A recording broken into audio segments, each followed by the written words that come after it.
Good evening. Can everyone hear me and see my screen? Yes, sir. Yep. Yes. Yeah. Thank you. I think I'm going to go ahead and get started. There's 9 of us in here, and that's good enough. This is ENRG 112, Electric Power Distribution. This is an all virtual course.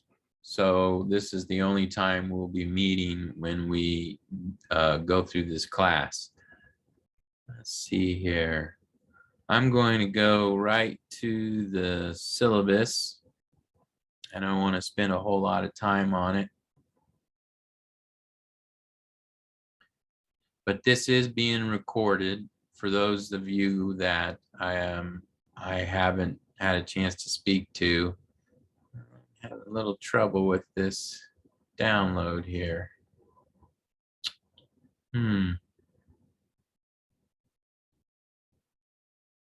Notice that some of the things that I'm trying to download onto like the PowerPoints tonight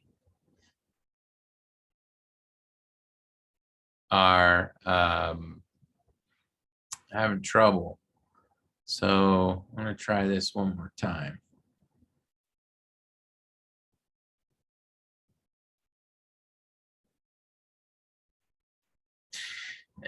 There it goes. Okay. So this class right here, let's read what it's about because it's a little bit different than what you might be thinking. So this course is an introduction to the electrical grid and power distribution. It will cover the history of the current electrical grid and the future of the smart grid, basic electrical concepts, power generation, transmission, distribution, system operations, electrical market structure, regulation, restructuring, market dynamics, and most aspects of the electricity business. This course answers the questions of who creates the power we use, how it's distributed throughout the electrical grid, who determines the cost of electricity, and who controls our entire electrical infrastructure. The business and political environment regarding the energy industry will be heavily debated. So, in other words, this class is about the business of electricity. And we're going to start off by learning a little of the history of the grid.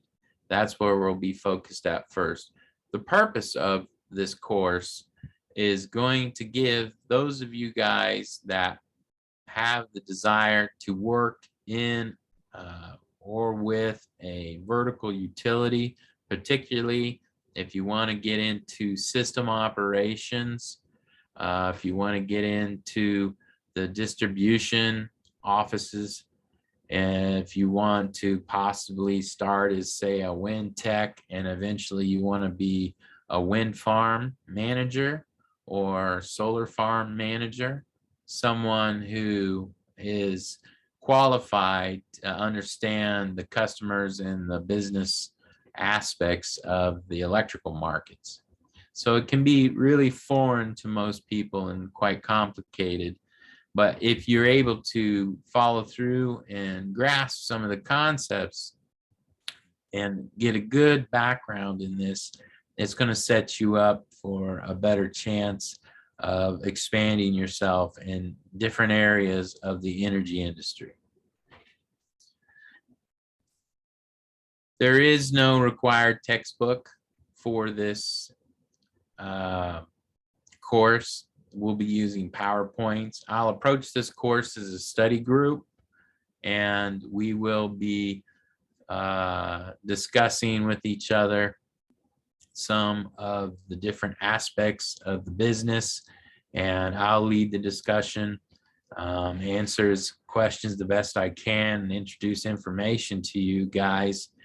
We'll be using virtual techniques to learn, such as watching videos or watching short documentaries to help us learn a little bit more. So that can be fun, or if you don't like that, I'm sorry. But we have to do things virtually. but we'll also be doing discussion. So the course is listed to last from 5 to 7:50. Most of the time, I'm only going to be lecturing about an hour to an hour and a half over the material. And then you'll have some homework to do to go along with that. And you'll have possibly a quiz or a learning activity, a virtual learning activity where you watch a documentary, which you have one of those tonight. So we'll talk about that when we get into it. Also, I did check, and we are getting back to where we can take field trips. So I am going to attempt to take us on a field trip to visit MISO. So that is something that I've always done in the past. They just haven't allowed us due to COVID restrictions. But I think we'll talk about that later in the semester. We'll wait till it gets a little bit warmer. This is a 16-week course, so it's going to be going on into May. So we'll definitely be watching the seasons change.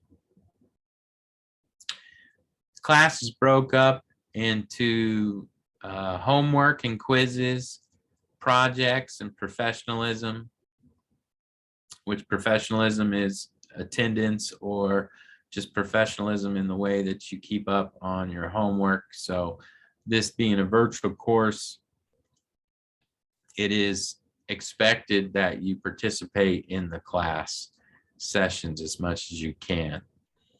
If you can't and you miss the course, you do have the benefit of having a recorded lecture to help you stay up to speed. So, and we generally have a better class session when we're all discussing things or making comments. So we treat it like a study group, and I'll lead our study group. So you'll be able to pass your midterm tests and your final exam. These midterm pre-tests and final pre-tests, they are tests that I give you before you take your major exam. It helps take some pressure off, and it breaks the class up into quarters instead of into half.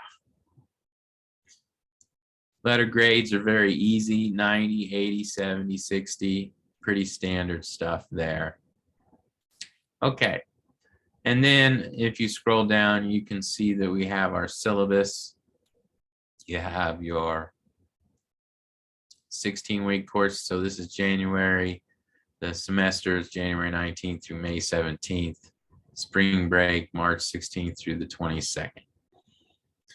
And tonight, what we'll be doing is an introduction, chapter 1, or what we're calling chapter 1, an introduction and to our lesson. And what we're going to learn is the history of the electrical grid and the current state that it's in, with some information to feed your head a little bit. We'll have a chance to give some comments, but I hope you find some of the information enlightening. And then we'll get into the history of the stuff. It's a little easier to learn history, I think. I find when you watch something like a documentary, instead of, you'll get a little bit of it from me. You're going to get a crash course from me tonight, but you're not going to get a really long one. Okay, so I'm going to close that and let's see. Yeah, so I'm going to download this and make sure this works. It does. For some reason, this PowerPoint isn't popping up.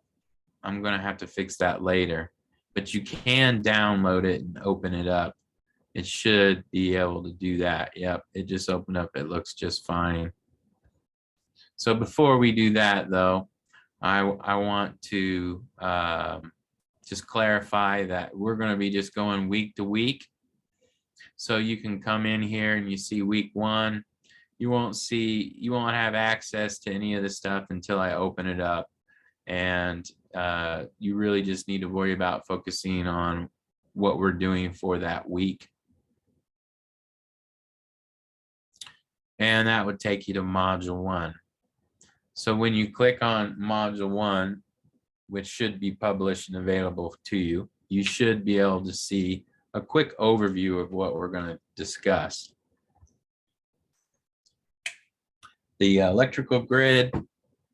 We'll talk about the documentary, talk about your homework 1 and the quiz that goes along with the documentary. And we'll have a couple areas where you can explore if you would like to. So a lot of time, some of this stuff here doesn't have any homework attached to it. It's just an opportunity for you to look a little deeper into some information if you wanted to. It does depend. So before I do that, I noticed that we have a few more people in the class. So I want to go ahead and do my attendance. And then we'll get started here shortly. Does anybody have any questions for me before we get started?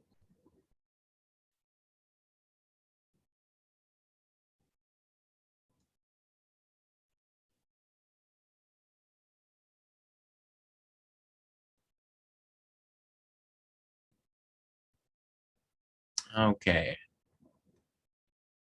Bryson. Ben.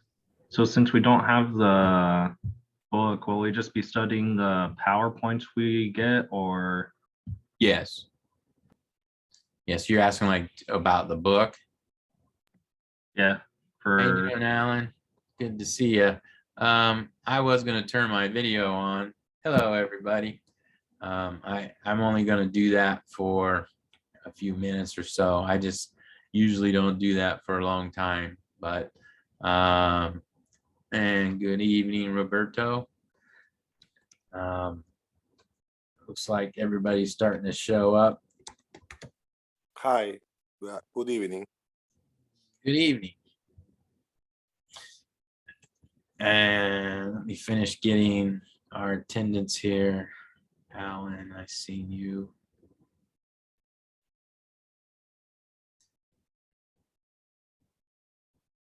Cameron, okay. David, gotcha.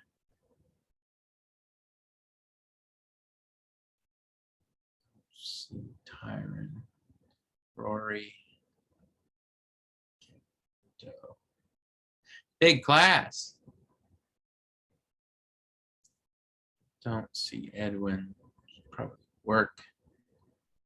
Okay, I think I got everybody. So there's 16 of us in here tonight. Okay, and it's 5:13. So I'm gonna go ahead and turn off my video so you guys don't just stare at me all night. There we go. And I'm gonna go ahead and stop share, but before I do that, I want to make sure that you guys can download this. So when you're clicking on it, it's not loading tonight. So I'm not sure why that is. I had it loaded earlier. It should load. Oh, there it's starting to load. It did. It finally loaded. Okay. Well, let's go with it then. I'm going to go ahead and open this up. There we go. All right. So everything looks like it's working now. For some reason, it wasn't earlier. But you're more than welcome to download the PowerPoint too. It's always available there if this Canvas thing isn't working for you. But what I like to do with this class, and what I like to do when I go through the lesson, is because we're not using a textbook, we could use a textbook, but we don't need to use a textbook. You're just going to use the PowerPoints. The PowerPoints are from stuff that I've put together and from a bunch of different information and areas. So I am going to read my PowerPoints to you to a certain extent, but I'm going to also do that because we need to upload this to YouTube. And I know I have some students that need translation. So they'll be able to hear a good translation if my voice is coming through clearly. So that's one thing that I'll be doing, but that's all right because I really just kind of want to approach this from a point of view that I'm introducing you to the electrical industry, and I'm assuming you only know so much. So I'm going to ask a few questions here and there just to try to get you guys thinking about some of the stuff. But really what I want you to do is try to hang with me and absorb what I'm saying. And then you'll be able to go back through and do your homework. Your homework will be really easy tonight. It's mostly made up. I think it's all made up of true and false. So it shouldn't be too difficult. Some of this information, I'm not gonna lie, can be dry and boring, but I try to help you learn it by just giving a good short discussion on it so we don't get too bogged down. So, is there any questions for me or comments again before I go ahead and get started? It'll be really fun if we get to go to MISO. You guys will see people doing all the stuff that we're talking about, and it's going to open your eyes up to a whole world of opportunity for you to get jobs in the energy industry beyond just what you may be thinking now. I know most of you are coming in and going, I'm just going to be a wind tech. All right, you can be a wind tech, but you might also be a wind tech manager or regional manager and work your chain up into that company. And who knows what you can do, right? Same with any of these utilities. There's a lot of utilities out there. You may be trying to get a job working in solar, and for some reason it isn't working out for you, or you don't like it like you thought you would. What else can you do? Well, this class is trying to give you an idea that there is a whole big world out there of stuff that you can do, and give you enough knowledge that you can get a job out of school as a system operator, working in dispatch, running a grid, running power plants. They look particularly for people who have a background that you guys have an information. So when you go into the interviews, you are able to discuss things in their language, and it allows them to relate. It allows you guys to have a conversation, and there's not very many people that study this type of information. So unless you're directly working in the energy industry, and so it helps you fit in a little bit better. And there's a variety of things we're going to learn as we go through the course. Like you said, we'll go visit MISO. We'll learn hopefully more. Hopefully they will allow us to come. That's the only hang up. I'm not sure if they are doing tours anymore because of COVID. I'll have to check on that, but I think they probably still are, and we should have a chance to be able to do it. So what we want to do is just go ahead and dive in and look at some of the information. So we're going to cover an overview of today's electricity marketplace, the importance of the electricity in today's society, electric usage levels in the US and the world, and a brief history of the electrical industry. So consumers demand access to a continually advancing array of products and services based on the ready availability of reliable electric supply. And what that's telling us is that people are hungry for electricity. There's demand there, but they want to make sure that their power is reliable. That's one of the big things that we talk about. In some regions, regulated utilities dominate the market and are the only electric providers available to consumers. That right there is kind of what we have here in Indiana. You really only have a choice of one utility in your area. If you live in another region or other places, those customers actually are free to choose their electric supplier and service providers, like picking up from if you want to do AT&T or if you want to do Verizon. The electric market, we'll learn, is much different and complicated.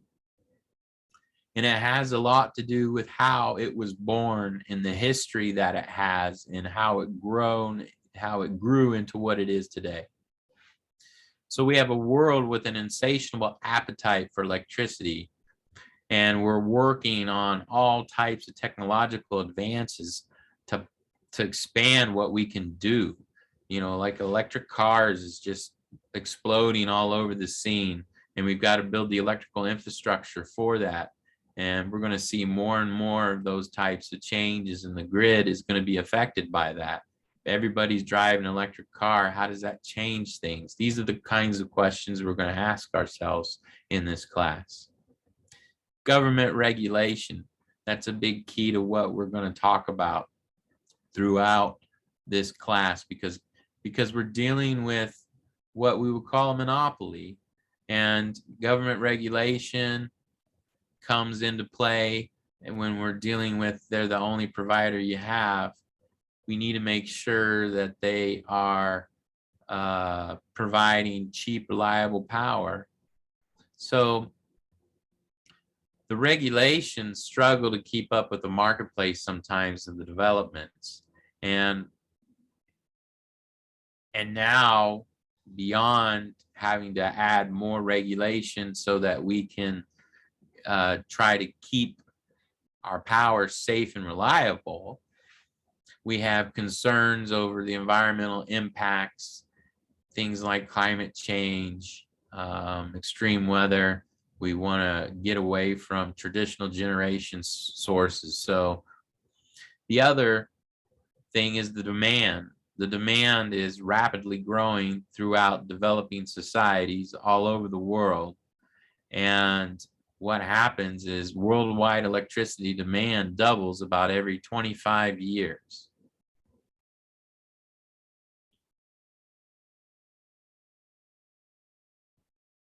So just over 100 years ago, Thomas Edison was drawing up the papers to create the Edison Light Company. At that time, the electric lights and the motors that Edison would power had yet to be invented. Now, when we think about our society today, how would we function without electricity? That's the question that you want to be asking yourself. And now we've got an increasing dependence on electricity. We have an electric marketplace that is rapidly changing.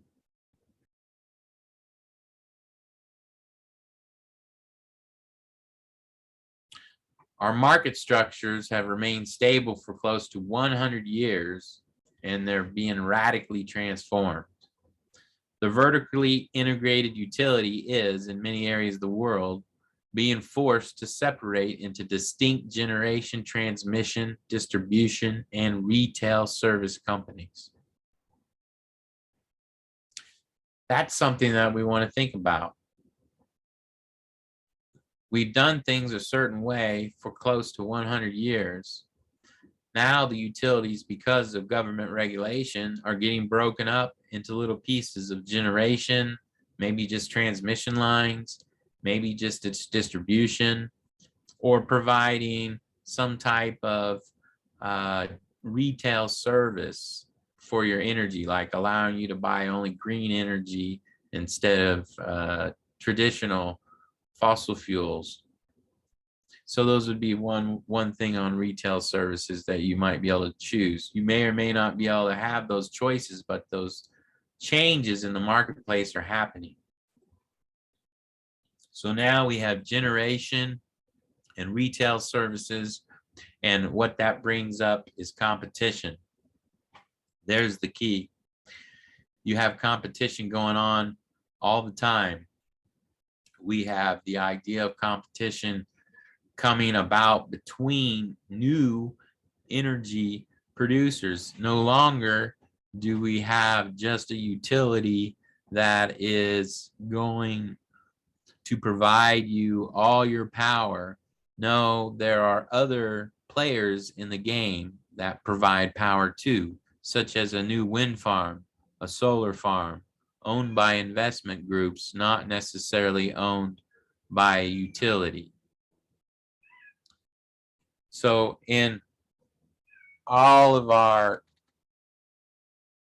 future, we're starting to learn that when we open up competition, we have to be careful of exploitation and versus regulation. So you'll hear that come out of my mouth quite a few times. Excuse me for one moment.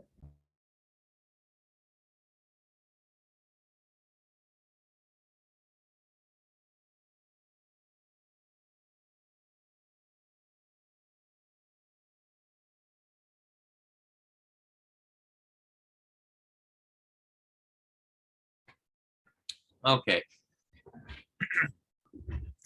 Caught in the wake of this turbulent industry of restructuring are the fates of many corporate enterprises, some whose future prosperity, some suddenly seems to be in question. So we're talking about, we're going to look at some of that information. What we need to understand is what's going on in the marketplace out there today. Is going into wind really popular, or am I crazy? What's happening to power plant operators? What's happening to utilities? What am I getting myself into?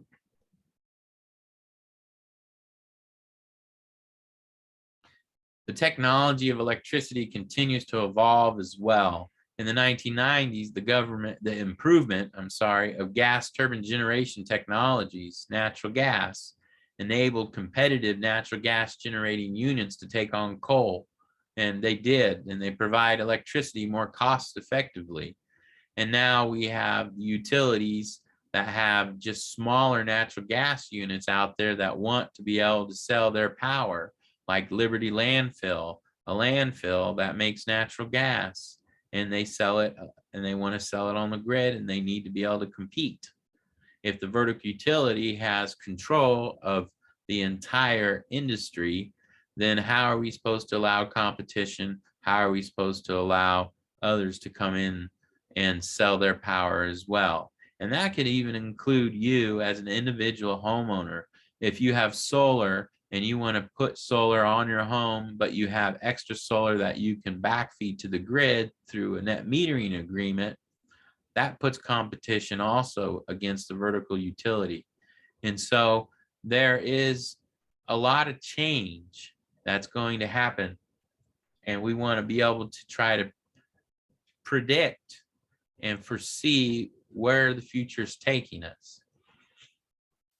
Years ago, wind generation wasn't a real viable technology, but after natural gas started to take off, now we suddenly have wind generation that's becoming a viable technology, and it's created opportunities to diversify our generation portfolio with all types of renewables. And now we're looking at solar. Solar is moving like crazy, and investment is coming into solar.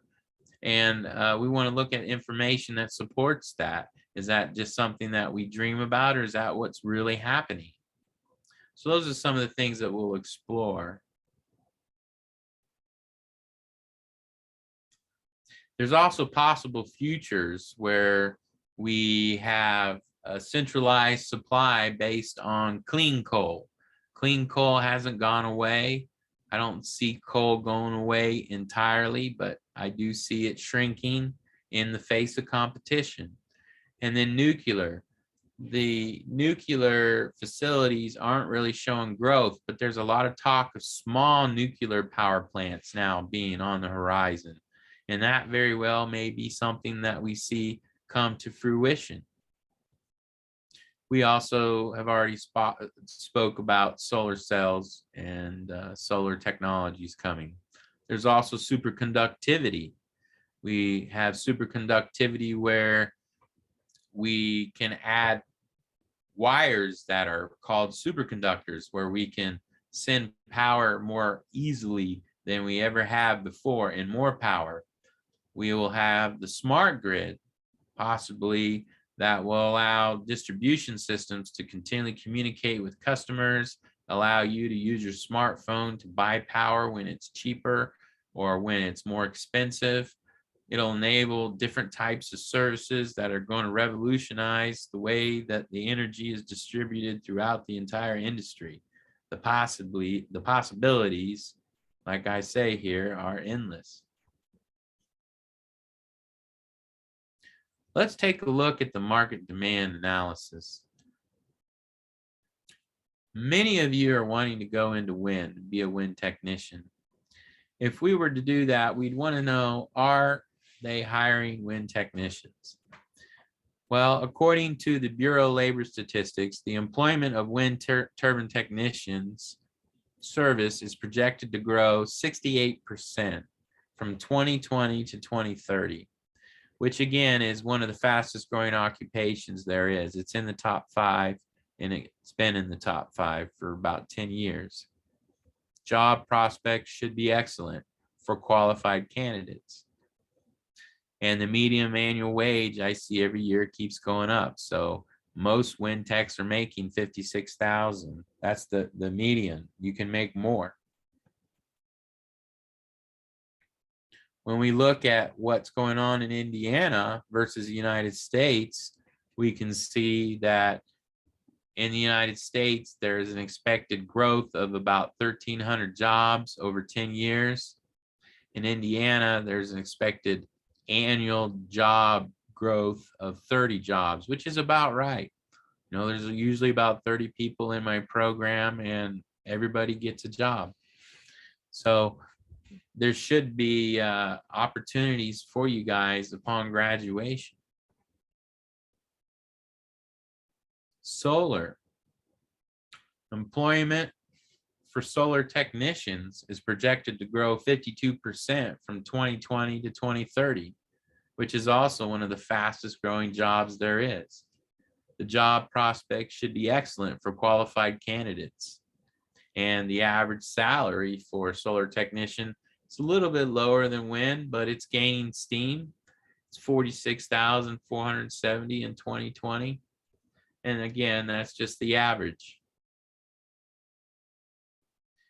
It is difficult to find information in Indiana on solar because it is so new. Now, I've seen some where the annual projected job openings are about 20, which is pretty close to wind. And I'd say that's about right because students graduate from this program and they do work in solar, and they continue to do that. We're seeing, though, that solar isn't just limited to Indiana. There should be 2,300 job openings every year somewhere in the United States. Does anybody have any questions or comments so far on any of this information? What does automation look like in these sectors? Like, are they are they working to try and automate certain tasks? And I guess what does the future of that look like in these two particular industries?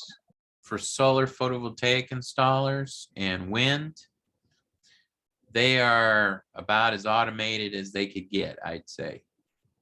So are you concerned about the job loss to automation? Is that what you were asking?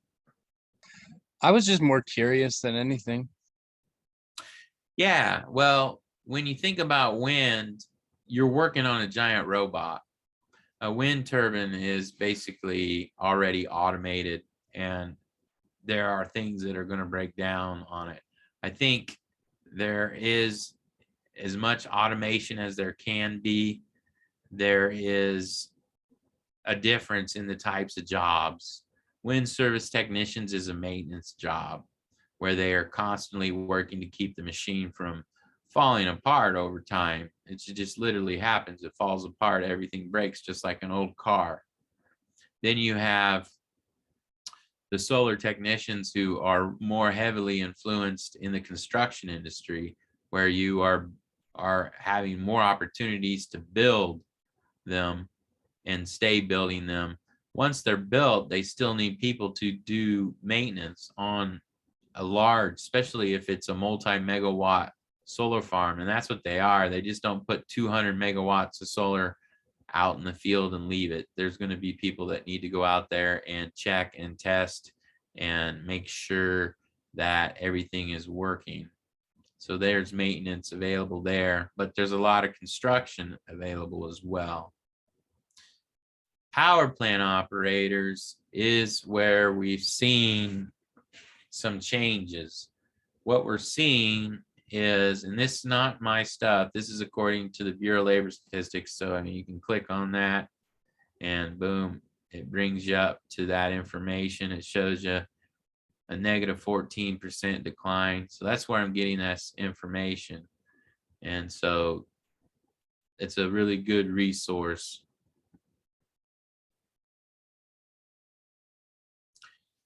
So why do you guys think that the power plant jobs are on the decline? Anybody? Because sustainable energy is getting more federal funding. Because of what kind of energy? Sustainable energy. Sustainable energy. Yes. Yep, Jessica, she's right. Because of the competition of wind and solar and renewables, sustainable energy. And so whether people like it or not, and then also I know that the question was brought up that what's going on with automation. Automation in coal is devastating the industry. It's been doing it for years. A lot of people are like, well, people are losing coal jobs because of, you know, they're going to wind and solar, and we don't need to do that. What about all these people that work in coal? That's not what's happened. The machinery in coal has replaced coal miners quite a bit over the years. So job loss is hitting them from more than one direction, from competition, but also from automation. And so we're seeing less jobs available, but when we're seeing competition directly as a power plant, a wind farm versus a coal plant, the older coal plants, they can't keep up. They have to pay a lot of money to try to stay clean, and they just shut them down. And then the money that follows, the investment groups, the shareholders, most of these coal plants are owned by publicly traded companies. Like Duke Energy is a publicly traded company on the stock market. You can buy stock in it. And if you own a lot of stock in it, you're going to have a lot of influence in that company. And so sometimes what happens is the money leaves and they invest it in somewhere else. And there's a lot of money being invested in renewables as we're going through this market change. So those are some good thoughts. Those are good paying jobs, though, unfortunately. There's still power plant jobs in Indiana. But you got to be careful if you're going to go in and work for a coal plant. Is it a new coal plant? How long is the coal plant going to stick around? Are they going to replace it with natural gas? Are they going to replace it with solar and wind? That's kind of the question that's coming up. So there's only so much employment in Indiana anyway for that. But those are good jobs if you can get one. You just got to work at a power plant, a fossil fuel plant, or a natural gas plant.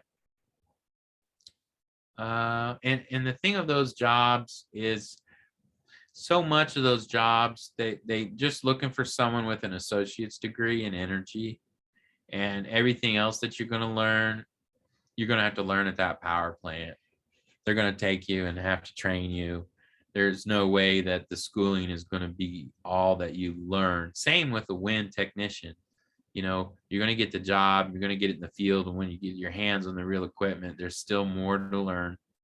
And but they want people who are interested and show a desire to want to create a career out of it. Interesting enough, we look at natural gas. Natural gas power plant operators are also expected to decline by 800 jobs, or 6%. And those are a good job as well. They're a good paying job, 73,000. Most of the time it's because those are union jobs.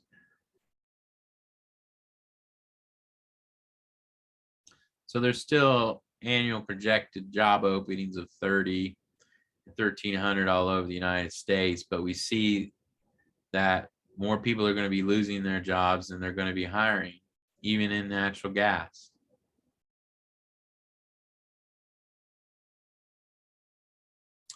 Electric linemen, though, they're kind of caught in the middle, aren't they? The thing of it is the job prospects are slow. You know, if you go to the Valparaiso or Evansville campus, they have really, really good electric lineman programs. And you can get a job with NIPSCO. They've got a good relationship up there. Duke Energy's got a good relationship with Ivy Tech, and they've got a good relationship down in Evansville. But at the same time, it's, are they hiring or are they not hiring? So the median annual wage for electric linemen was $68,000, which they generally make quite a bit more than that because they've got to do a lot of overtime. There's a lot of overtime at that job. We look at some of that stuff, trying to help you explore around a little bit on what they do. But with an electric lineman, you're almost going to have to go through a 4-year apprenticeship no matter what you want to do.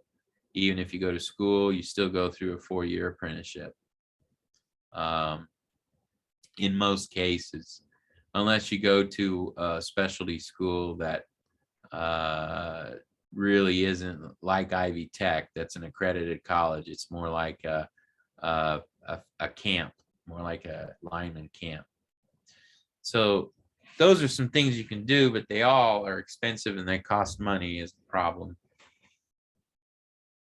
So we should see an expected job growth of 270 annual job openings, and so forth. So linemen are going to be okay. There's still going to be jobs there.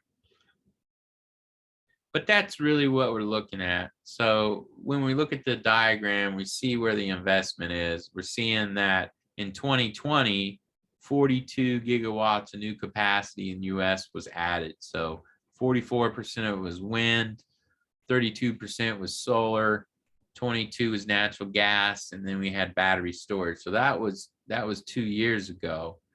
Indiana, 2 years ago, we were using mostly coal and natural gas, but we have a good amount of renewables. So these are in megawatt hours, how many megawatt hours we're making.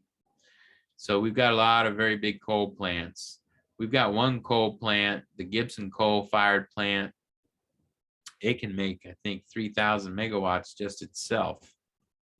It's enormous. I think it's the biggest one in the United States, to be honest. Right here in Indiana, down in Gibson, Indiana. But when you look at 2021, you see the trends are still moving along. But one thing we notice is what's kind of taking over the lead here? Solar. Yeah. And the truth, it is. It's taken over. And wind, it doesn't mean they're going to stop building wind. It just means that solar isn't second necessarily. If we look at other additions that they've got going on, they're also adding more batteries. They're adding a little bit of natural gas.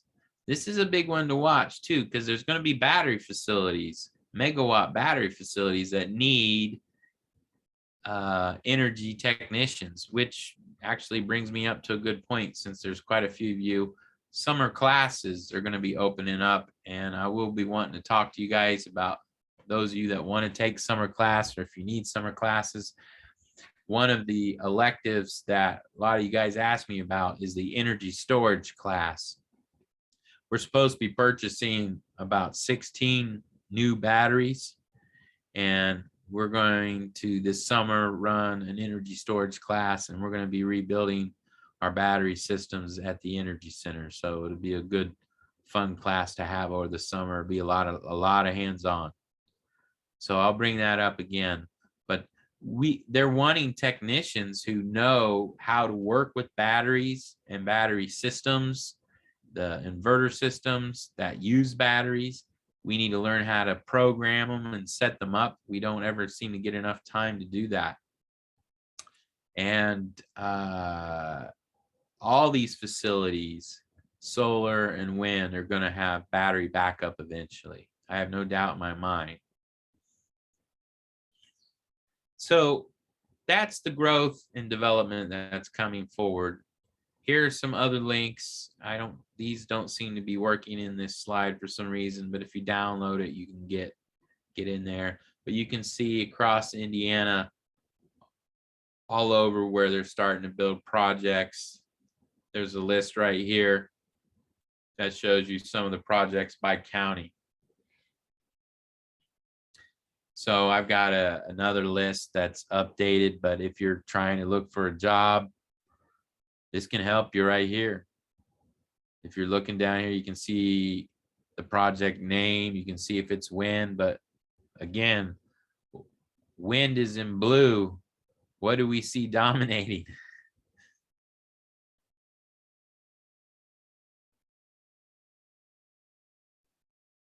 Yep. Yeah, and David, I agree with you on energy storage. Solar, all over the place. That's what we're seeing. So all these projects, you know, some of them are in construction, some of them are in development. That means they could not happen, or they might happen a little later. It usually just means it takes a little longer to get them to happen. But the barrier, I think, has been broken. I think the hesitation to want to move forward with more renewables is not the same as it was 10 years ago, not by a long shot. I've never seen this much activity over the last couple years. So I think that's going to continue too, because we don't have, as we look up here, we were looking at the previous slide in Indiana. Look how much coal we still have. Look how much natural gas. They've got a long way to go, a lot of renewables to build. So that's going to require people like you guys who are able to go and work for the different companies and then start a career with them. It doesn't mean you're going to just stay as a technician. They're going to grow like utilities. They're going to be enormous. And the utilities are going to be owning them as well. You know, Duke Energy, NIPSCO. NIPSCO's going to all renewables. They're getting rid of almost all of their, well, I don't want to say all because I don't know that for sure, but I do know that they are moving towards their renewables. And all that is good news for anybody that is interested in the energy technology sector, because you can see where the investments are coming from.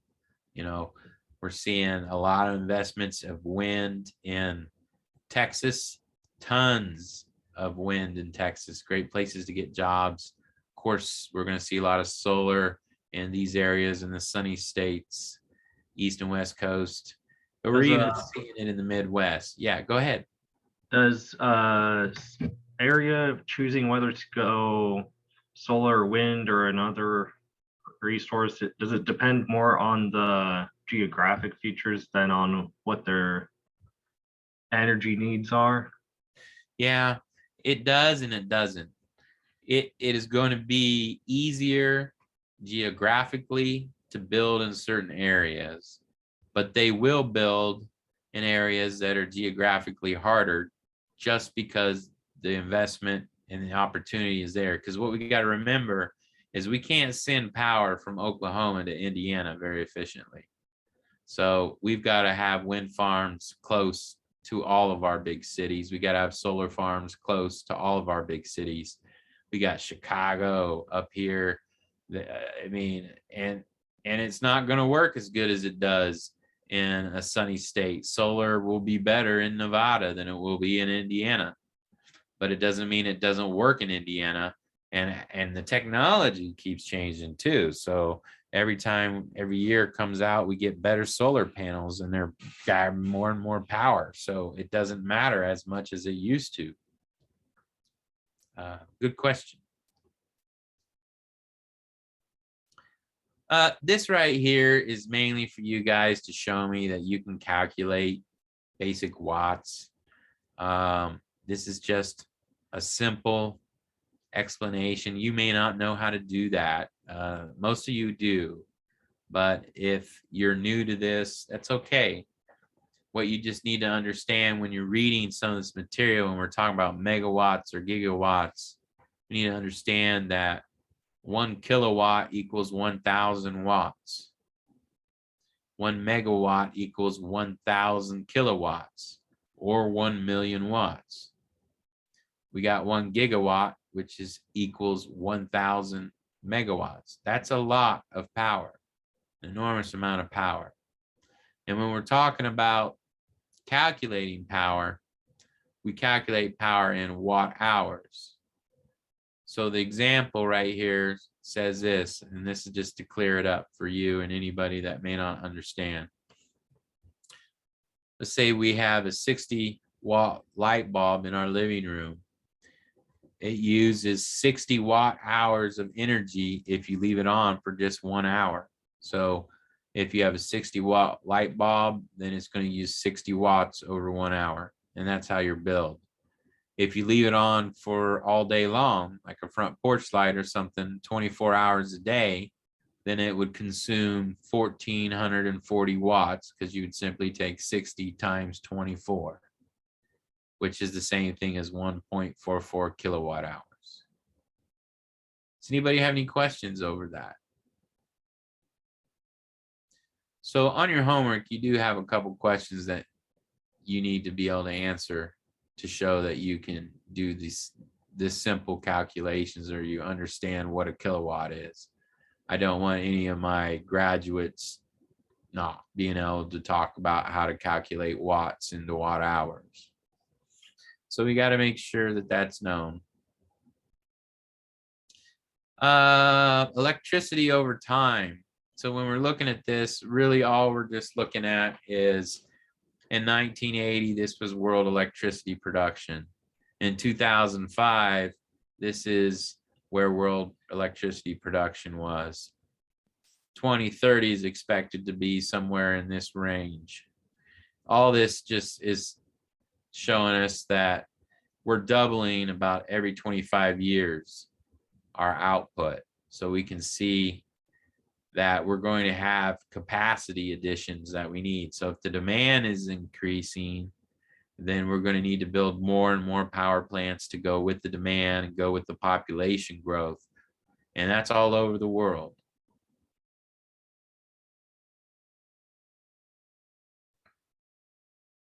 So they're expected us to spend about $12 trillion over the next 30 years. And then we've got to start thinking of ways of moving away from hydrocarbons. And that's just talking about moving more and more to renewables, which we have and we are doing, which was something that we looked at just a minute ago to give you a little bit of a background proof. Now, before I go into a brief history, I want to back out and look at, let's do it this way.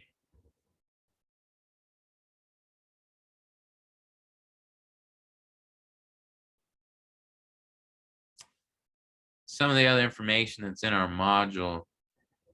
You should also see contact information. And then I also have this thing called an energy technology spreadsheet. This is just something that I put in there. If you don't have one, this is something that you can download to help you keep track of your classes, and something that I use. So it's just something there for you as a reference. If you want to use it, there it is. But what I want us to see is, if we click on this, we can see all kinds of information. It's going to take us to this book. If you're looking at some of the graphs and you want to see, okay, well, what's 2021 say? You know, that's where you got to go through these books and you got to drag out which graph to use. And so I don't think anybody really wants to do that, but there they are. These are the graphs of world consumption now and how it's changed over the last few years. So if you want to be updated, I provided a link for you to take a look at some of that information. It's always changing is what you need to remember. And then the next link is basically, there's a video in here if you want to watch it. This is something that is really long and I don't think anybody will want to do that. But if you want to learn more about the International Energy Outlook, that video right there is what you want to watch. This is the kind of stuff that I watch. When I'm doing my administration, I have to listen to it and try to put together these presentations. So there's some information there that you've got PowerPoints. That's just for international information. Do you need to know that? No, you don't need to know that.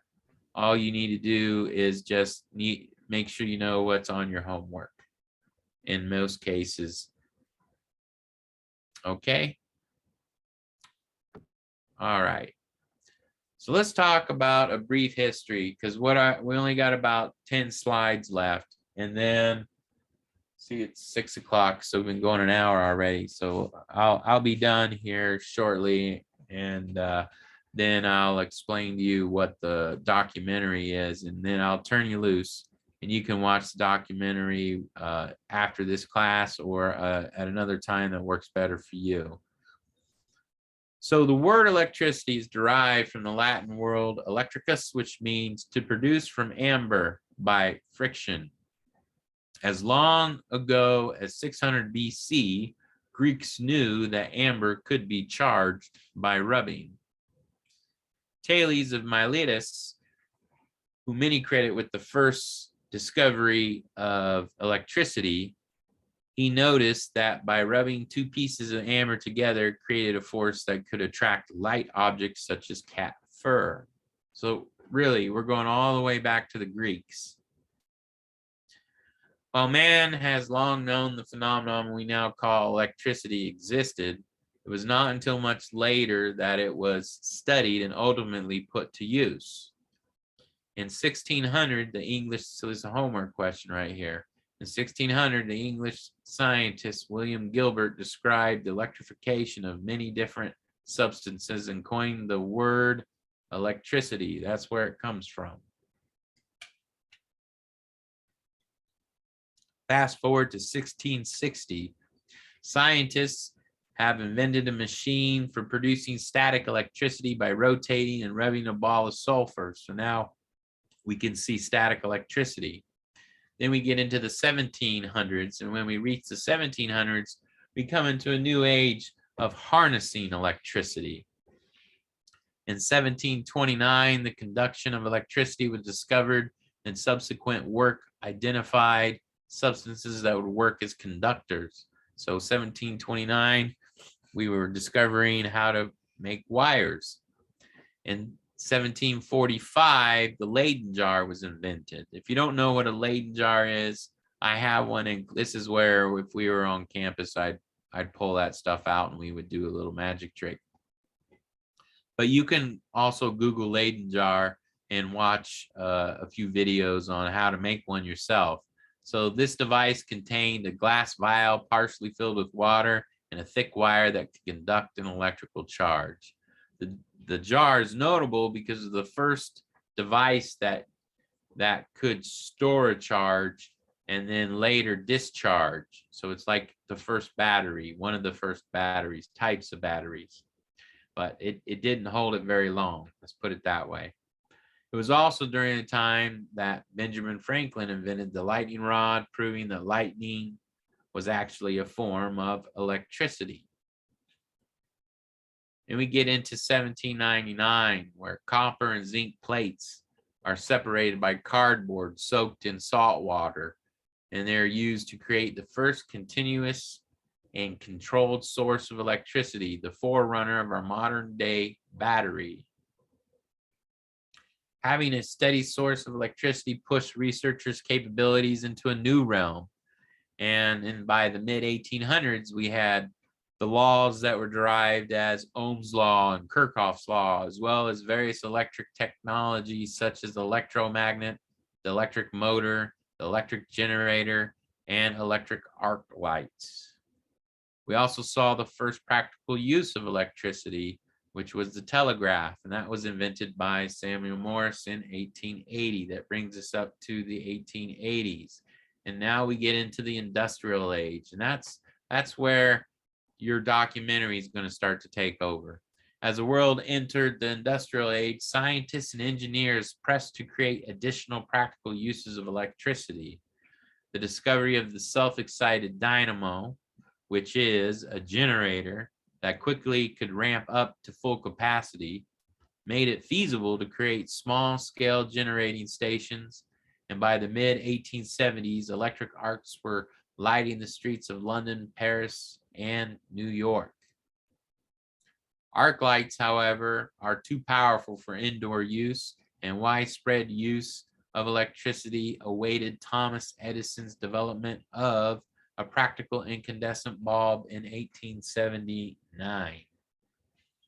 Soon after this discovery, Edison patented his design for an electrical distribution system, and on September 4th, 1882, the Edison Electric Illuminating Lighting Company opened its first central generating station at Pearl Street in Manhattan, and the era of the electric utility was born.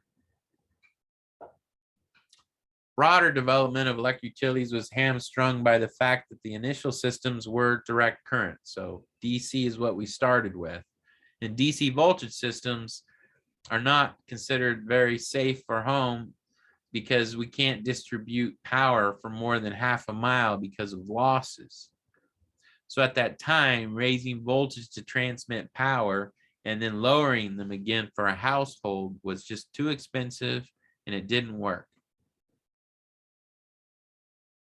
The breakthrough that led to today's modern utility came in 1888 when Nikola Tesla created workable alternating current generators and motors. Unlike DC power, AC power can be transmitted longer distances and low voltages without any of the losses, not the major losses. They still lose power. Here's where we come into our first titan, George Westinghouse.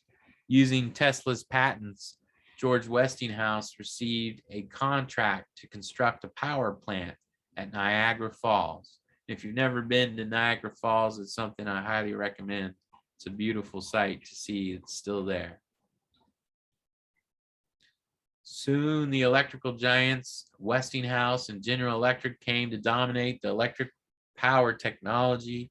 In the years between 1900 and World War I, we got washing machines, vacuum cleaners, radiant heating, as well as improved light bulbs. And all that went with increasing demand for electricity. The concept of the vertically integrated utility, which is someone like Duke Energy, which owned and operated everything, the electric generation, transmission, and distribution, was the dominant way things were done. Then we had to even get into some regulation, and we have municipalities, all city utilities. Meanwhile, as part of the Depression era New Deal, the federal government began construction of numerous federal hydropower projects. So if you didn't know that, where we got most of our dams built was during right after the Depression, right after World War II, and during the New Deal from President Roosevelt.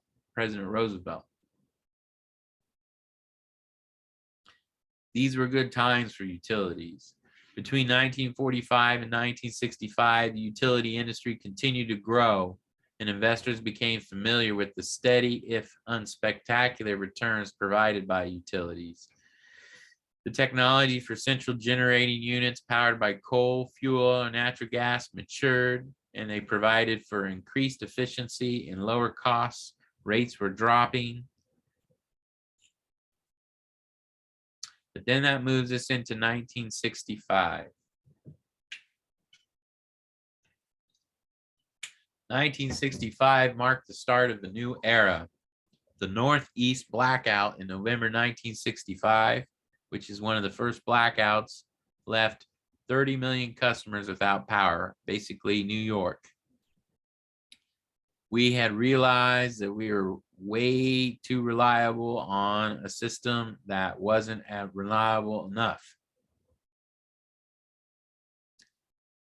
Then we enter the 70s, and many utilities became excited about the idea of nuclear energy, and construction of a number of large nuclear power plants started all over the world, or all over the United States rather. And that's where most of our nuclear power plants came from. But then in the late 70s, we had the oil embargoes, and that's when we had cars that were muscle cars. Now they had to be little efficient cars. Then we had the 3 Mile Island nuclear accident, which, if you don't know, that didn't explode, but it almost did. That was the problem. It almost did. That's why they call it an accident. And subsequent rapidly increasing generation costs for the utilities. So one thing to note with nuclear power plants that became a problem for them is they're very expensive. They had to take out loans. So by the 1980s, many utilities were burdened with high debt levels and interest rates. And then we ended up with incomplete power plants. Like this picture right here is of Marble Hill. Marble Hill is an abandoned nuclear power plant in Indiana. And I think they don't, you can go there and they make movies, haunted movies and stuff there now. I don't know. It's an abandoned power plant, which has to do with the expense that was going along with nuclear power. And where we had Chernobyl, 3 Mile Island, people were getting a little scared. There was a slowing of growth in our economy and a slowing of growth in demand for electricity. And so they needed to increase their rates. And then we're worried about the environmental concerns in the 70s. That's in the early 80s when we really started to talk about global warming for the first time. Suddenly, utilities found themselves portrayed in a negative light. It's the last slide. In the 1990s and early 2000s, the turmoil continued, encouraged by deregulation in natural gas, airlines, transportation, and some foreign electric industries. Free market advocates began pushing for competition in the electric industry. There we go, competition. This led to a breakup of many of the vertically integrated utilities.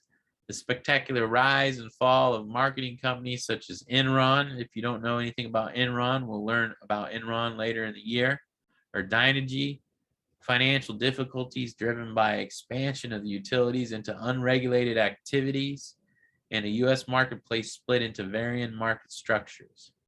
Meaning you have one state that runs their electricity one way, another state runs their electricity another way. Today's marketplace continues to evolve as energy companies strive for success amid concerns over service reliability, the need for new generation sources, and global warming. Okay. So that gets you through your slides. What you have to do now is you have to do a homework over those slides to show that you have a better understanding of the history of the grid and the state of it. So it's 29 points. It won't be due until next week, and you get 3 attempts on it. So really, it's not that bad. You're just going to go through it and make sure you learn it. You want to learn these questions because these are the questions that are going to show up on your tests.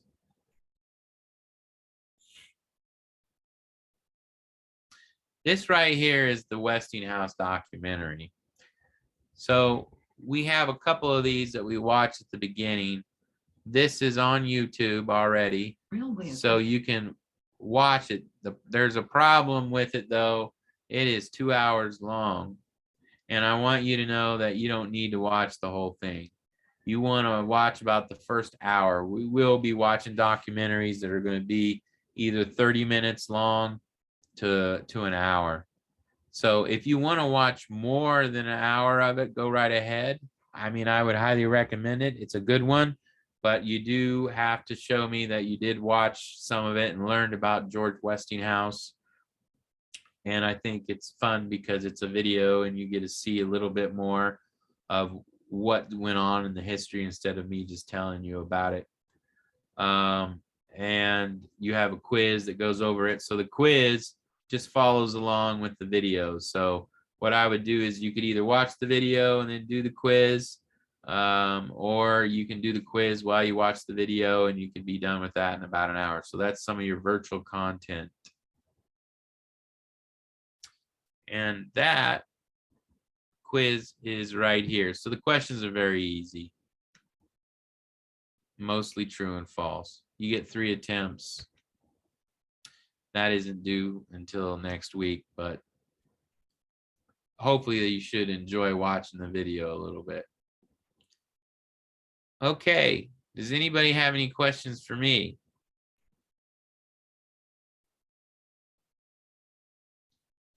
Yeah, that's all that I have tonight for you guys. You've got some stuff to work on, so I wanted to get through that and give you guys a chance to be able to work on your homework and try to put all that information into your head. Okay, and then there's a variety of you that I'm going to be seeing in the morning. So if you're not going to be on campus tomorrow, you need to let me know. It's going to be very cold. I understand if you're, I'm a little worried about it myself. It's supposed to get down to 0 tonight. If you got to drive in, you got car problems, just get a hold of me if you're coming to campus tomorrow. But we are going to be on campus tomorrow for those of you that are in the WIN class and the Smart Home class. If you're not coming to campus tomorrow because you're not in those courses, then I'm not going to see you until next week. So you'll have all this stuff to work on in the meantime. See. Okay, David. All righty. Well, I guess I'll let you guys go. So if you don't have any other questions, have a good evening and I'll see you guys next week. All right, we'll see you, John. All right. See you, John. Bye-bye, guys. See you. Bye. Bye-bye.